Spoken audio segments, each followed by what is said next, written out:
আসসালামু আলাইকুম রহমতুল্লাহ। আমি সোহেল আহমদ, ডিজাইন কার্ড একাডেমির পক্ষ থেকে আপনাদেরকে স্বাগত জানাচ্ছি আরও একটি ক্লাসে। আজকে আমরা দেখব শেপ এবং লাইন টুল এগুলো ব্যবহার করে কিভাবে ল্যান্ডস্কেপটা তৈরি করে ফেলা যায় খুব কুইকলি। সো আমরা প্রথমে একটা শেপ নিচ্ছি। সো আমি একটু ছোট করছি, এটাকে আমরা যদি জাস্ট একটু কালার দিই, আমরা এটাকে রোডের মতো চিন্তা করি। সো রোডের এখানে যে ডট ডট লাইনগুলো আসে এগুলো কিভাবে করে, খুবই ইজি। এইটা হচ্ছে চাইলে আমরা একটা শেপ নিলাম, আমরা এখান থেকে রিভার্স করে দিচ্ছি, অর্থাৎ স্ট্রোক কালারটা এখানে দিচ্ছি এবং স্ট্রোকটা এখন সলিড হয়ে আছে।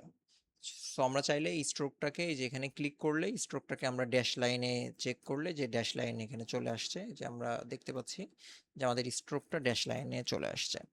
সো এই ড্যাশ লাইনটা কিভাবে করতে হয়, এই ড্যাশ লাইনের আমাদের এই যে এখানে 12 পিক্সেল আছে ড্যাশ। সো এটা যদি আমরা একটু বাড়াই তাহলে আমরা দেখতে পাচ্ছি যে এই ড্যাশের স্ট্রেংথটা বেড়েছে। এবং এইটা যদি আমরা আবার স্ট্রোকে ক্লিক করি এবং এর ভিতরে যদি আমরা গ্যাপসটা বাড়াই তাহলে দেখা যাবে যে গ্যাপসটা বাড়বে অথবা গ্যাপসটা এখানে কমবে। আবার সেম গ্যাপস রেখে আমরা যদি চাই যে এখানে আমাদের এইগুলো কমবে। সো এইভাবে আমরা প্রত্যেকটা ড্যাশ বা লাইন আমরা চেঞ্জ করাইতে পারি। ওকে, সো এইটা হচ্ছে স্ট্রোকের জন্য কাজ করে। আমরা সেম ব্যাপারটা এখানে কাজ করব। এখানে আমাদের জাস্ট একটা সিঙ্গেল লাইন দরকার। সো আমি এখান থেকে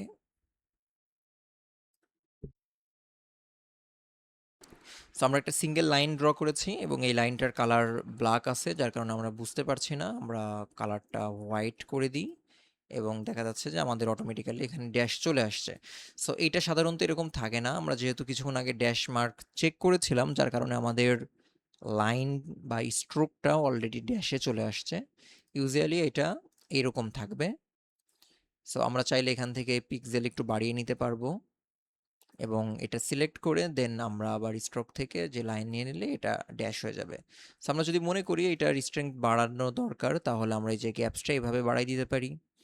আবার আমরা যদি মনে করি যে গ্যাপসটা প্রয়োজন তাহলে আমরা এইভাবে এখানে গ্যাপসটা রেডি করলে আমরা গ্যাপসটা বাড়াতে পারবো অথবা কমাতে পারবো। সো এইভাবে করে আমরা মোটামুটি এটা মেনটেন করতে পারি। ওকে, সো আমি এইটা এইভাবে রাখছি।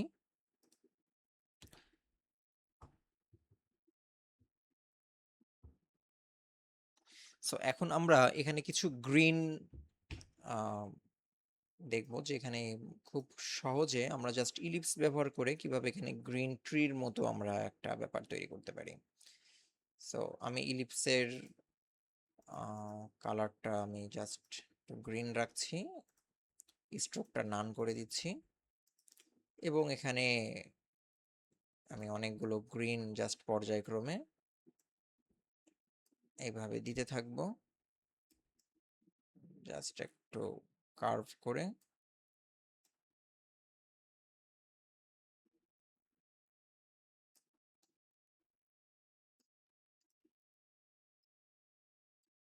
ওকে, দেন এইটা আমি একটু কপি করলাম। দেন এইভাবে আমি এইবার কন্ট্রোল ডি প্রেস করতে থাকলাম, এই যে সব জায়গায় আমার এই যে পুরোটা কপি হতে হতে থাকলো। ওকে, সো এই আমি আরেকটা লাইন এখানে ড্র করতে চাচ্ছি। এটার কালারটাকে আমি জাস্ট একটু চেঞ্জ করে দিব, এটার কালারটা আমি মোর ডার্ক করে দিচ্ছি। ওকে, এখন যে ব্যাপারটা হচ্ছে আমি চাচ্ছি যে আমার এই রোডস গুলো সামনে থাকুক বা রোডস বা ফ্রন্ট গুলো সামনে থাকুক। তাহলে কি করতে হবে, এই যে রোডসটা যদি আমি সামনে নিয়ে আসি, আমি রাইট বাটন ক্লিক করে অ্যারেঞ্জ ব্রিং টু ফ্রন্ট, এই যে আমি ব্ল্যাকটা সামনে নিয়ে আসছি, বাট আমার যে ডট লাইনটা ছিল ওইটা কিন্তু স্টিল পেছনে রয়ে গেছে। তো কি করতে হবে, আমি কন্ট্রোল জেড দিয়ে আবার পিছনে নিচ্ছি। তো আমি করব কি, এই যে ডট লাইন এবং রাস্তা এই দুইটা কন্ট্রোল জি দিয়ে একটা গ্রুপ তৈরি করে ফেললাম। ওকে, সো আমার এই যে দেখছেন রাস্তাটা একটা স্টিল গ্রুপ হয়ে আছে। সো এই গ্রুপটা আমি এইবার রাইট বাটন ক্লিক করে ট্রান্সফর্ম অথবা সরি অ্যারেঞ্জ থেকে ব্রিং টু যদি ফ্রন্টে নিয়ে আসি তাহলে দেখা যাচ্ছে যে আমার সেই ডট লাইন সহ চলে আসছে। আবার সেম ভাবে এইটা আমি চাচ্ছি যে এই যে গ্রিন যেটা আছে এই গ্রিন এটা পেছনে চলে যাক। সো গ্রিনটা যদি আমি পেছনে নিয়ে আসতে চাই বা এইটাকে যদি সামনে নিয়ে আসতে চাই, এই যে এইগুলোকে সামনে নিয়ে আসতে চাই, তাহলে আমি যেটা করব প্রথমেই এটা কন্ট্রোল জি দিয়ে পুরো লাইনটাকে আমি এই যে গ্রুপ করে ফেললাম। পুরো লাইনটাকে আমি যখন গ্রুপ করছি তখন এইটাকে আমি চাইলে সামনে নিয়ে আসতে পারছি। আমি কিবোর্ডের শর্টকাটটা আপনারা অনেকেই জানেন যে কন্ট্রোল শিফট এবং যে থার্ড ব্র্যাকেট আছে, থার্ড ব্র্যাকেট বা সেকেন্ড ব্র্যাকেট ওইটা হচ্ছে ক্লোজটা দিলে এটা হচ্ছে সামনে আসে এবং কন্ট্রোল শিফট প্রথমটা দিলে অর্থাৎ ওপেনিংটা দিলে এটা হচ্ছে পেছনে চলে যায়। ওকে, সো এইভাবে পুরোটা আমি গ্রুপ করে নিলাম, পুরোটা পিছনে চলে গেল। সো এইবার এইটাকেও আমি পেছনের দিকে পাঠাই দিব। সো কন্ট্রোল শিফট আমি আবারও থার্ড ব্র্যাকেট যেটা ওপেন হয় প্রথমে থাকে ওইটা প্রেস করলাম, এই যে এটা ওপেন হয়ে গেল। দেন সেম ভাবে আমি দেখতে পাচ্ছি যে এইগুলো আমি চাচ্ছি যে শেপটা একটু চেঞ্জ করে দিতে, কিভাবে আনগ্রুপ করে নিলাম এবং এইটাকে একটু বাড়িয়ে দিলাম, এটাকে একটু জাস্ট পজিশনিংটা একটু চেঞ্জ করে দিলাম। ওকে, সো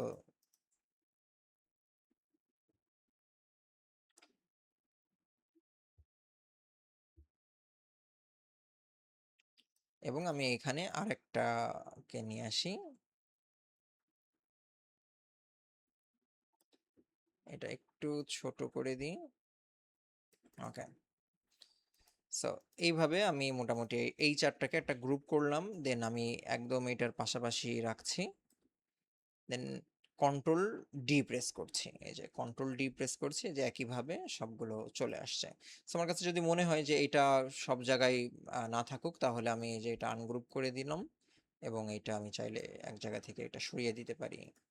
এই যে এখান থেকে আনগ্রুপ করে দিলাম, এখান থেকে একটু পজিশনটা একটু মুভ করাইতে পারি, বা আমার কাছে যদি ভালো মনে না হয় কোনোটা আমি একটু ডাউন করে দিতে পারি, কোনোটা জাস্ট আপ করাই দিতে পারি। সো এইভাবে করে আমরা মোটামুটি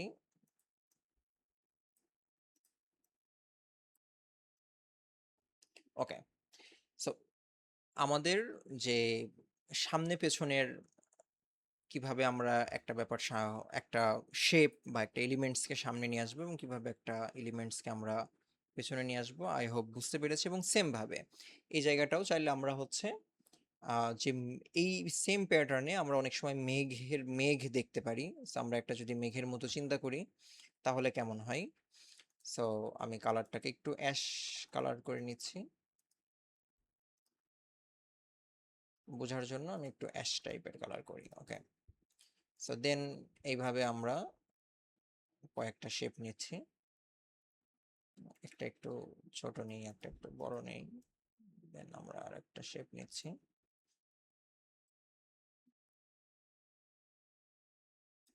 ওকে, সো এইবার আমরা কি করব, এটাকে আমরা যদি অর্ধেক এই মতো নিয়ে চলে আসতে চাই, যে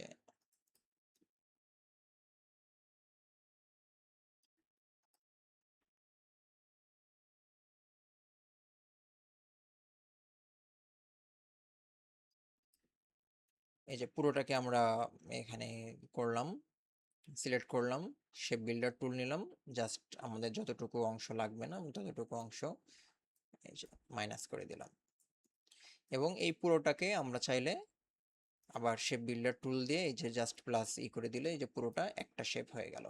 সেম ভাবে আমাদের এই যে যে ঘাসগুলো আছে এই ঘাসগুলো আমরা চাইলে শেপ বিল্ডার টুল দিয়ে একটা টুলে এই যে এইভাবে ড্র করে নিলে সব একটা শেপে পরিণত হয়ে যাবে। এগুলো এখন জাস্ট একটা সিঙ্গেল শেপে আছে, এই যে সবগুলো একটা সিঙ্গেল শেপে হয়ে আছে। সেভাবে করে করে আমরা মোটামুটি অনেক ধরনের ডিজাইন বা এগুলো করতে পারি, খুবই সিম্পল এবং খুবই সহজ। ওকে, নাও আমরা হচ্ছে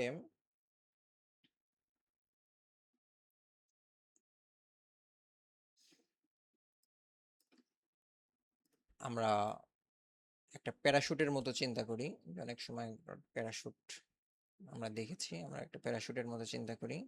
সো প্রথমে আমি জাস্ট একটু ইলিপস রাখছি এবং আরো একটা ইলিপস আমি যদি নিই, এখান থেকে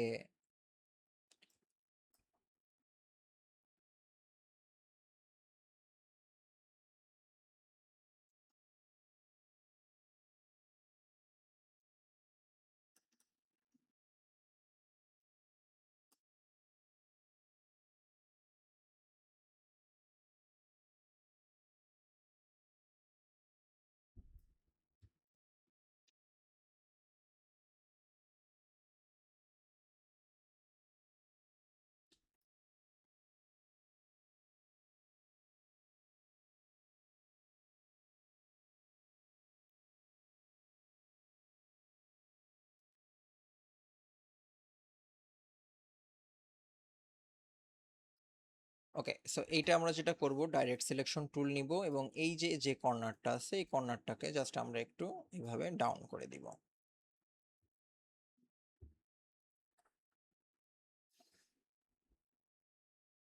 এবং এখানে আমরা কিছু শেপ নিয়ে নিব এইভাবে।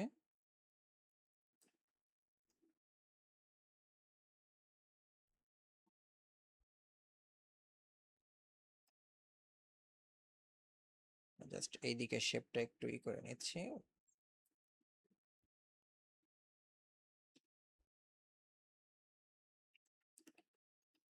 ওকে, সো এবার আমরা যেটা করব,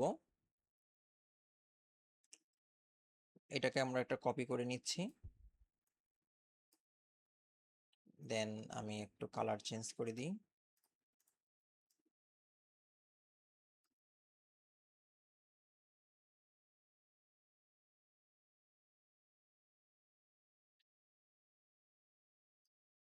আমি একটু একটা কপি করলাম, একটু কালার চেঞ্জ করলাম এবং কন্ট্রোল ডি দিতে থাকলাম। এই যে কন্ট্রোল ডি দেওয়ার পরে আমি যদি সবাইকে সিলেক্ট করি তাহলে দেখতে পাচ্ছি যে আমার এই রকমের একটা প্যাটার্ন চলে আসছে। আমি যেটা করব, এই এক পাশের প্যাটার্নটা আমি জাস্ট রাখবো, যে এই পাশের যে পোর্শনটা আছে এই প্যাটার্নটা আমার প্রয়োজন, এই প্যাটার্নটা প্রয়োজন, এবং এই পাশের এই পাশ থেকেও আমার কয়েকটা প্যাটার্ন প্রয়োজন হবে। সো যেটা আমি করতে পারি, এই যে আমি সিলেকশন টুল দিলাম, আমি জাস্ট এইটাকে মাইনাস করে দিলাম, আমি এইটাকে চাইলে রাখতে পারি, এটাকে রাখলাম। দেন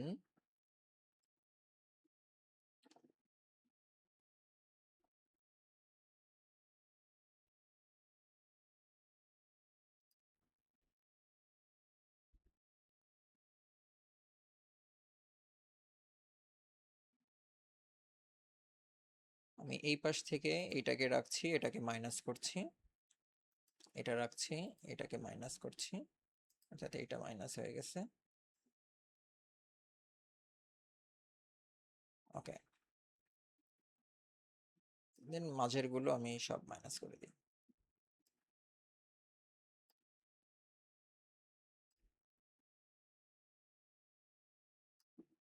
ওকে, আমি জাস্ট এটা আপাতত পাশে সরিয়ে রাখি এবং এই দুইটাকে আমি একটু জয়েন করাই দিই।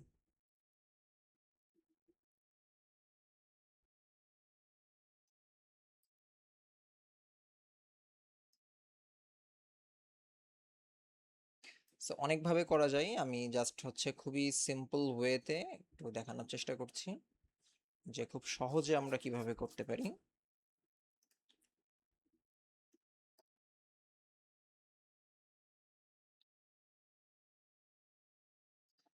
এখানে আমরা সবগুলোকে একটা করে নিলাম।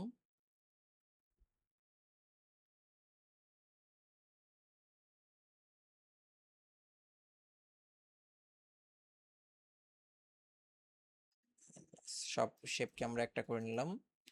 দেন আমরা এই দিক থেকে একটা নিব এবং এই দিক থেকে একটা নিব এবং তিনটার মাঝখানের যে শেপটা এইটা আমরা হচ্ছে রাখবো।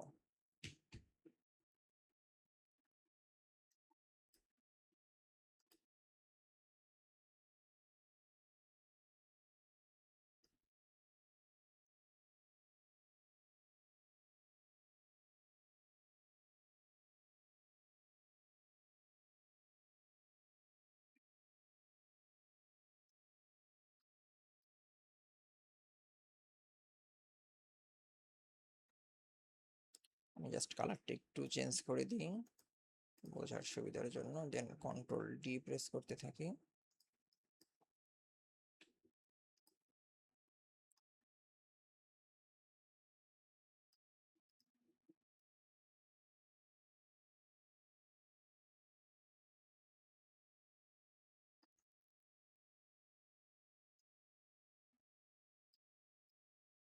ওকে, সো এইবার যে বাইরের যে অংশগুলো চলে গেছে এই অংশগুলো আমরা জাস্ট একটু ফিক্স করে ফেলবো। আমি খুব কুইকলি দেখানোর চেষ্টা করছি।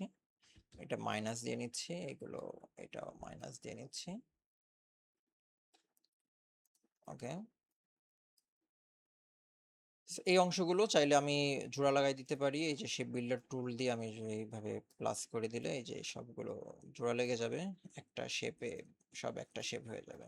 এই যে সবগুলো এখন একটা শেপ হয়ে যাবে।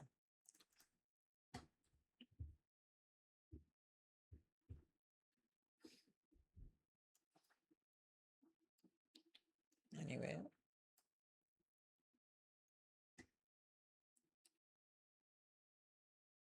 আমি জাস্ট কন্ট্রোল সি এবং কন্ট্রোল এফ দিলাম, ঠিক ওই জায়গাটাতেই আর একটা শেপ আমি নিয়েছি এবং এই দুইটা শেপ নিয়ে আমি জাস্ট এটা, ওকে, দেন দুইটাকে নিয়ে আমি ভেতরেরটা একটু মাইনাস করে দিচ্ছি এবং এইটার কালারটা আমি জাস্ট একটু পাল্টিয়ে দিই, সামথিং লাইক দ্যাট। এবং দেন আমি এইটার জন্য আর একটা,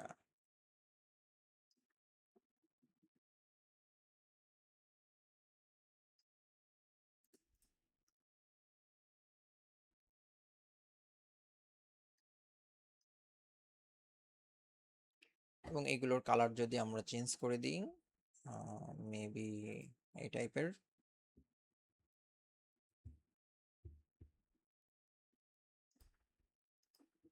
দেন এইটারটাও আমরা একটু লাইট করে দিই। এই যে যেখানে যেখানে আমাদের শেপগুলো জোড়া লাগেনি সেখানে সেখানে আমাদের কালারটা অ্যাপ্লাই হয়নি, সো এই শেপগুলো জোড়া লাগলে আমাদের একবারে কালারগুলো অ্যাপ্লাই হয়ে যেত।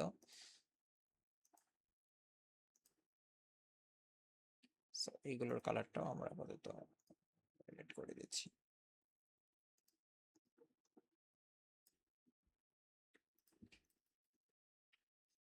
এবং এই সমস্তটাকে আমরা কন্ট্রোল জি দিলাম এবং অনেক ছোট করে দিলাম।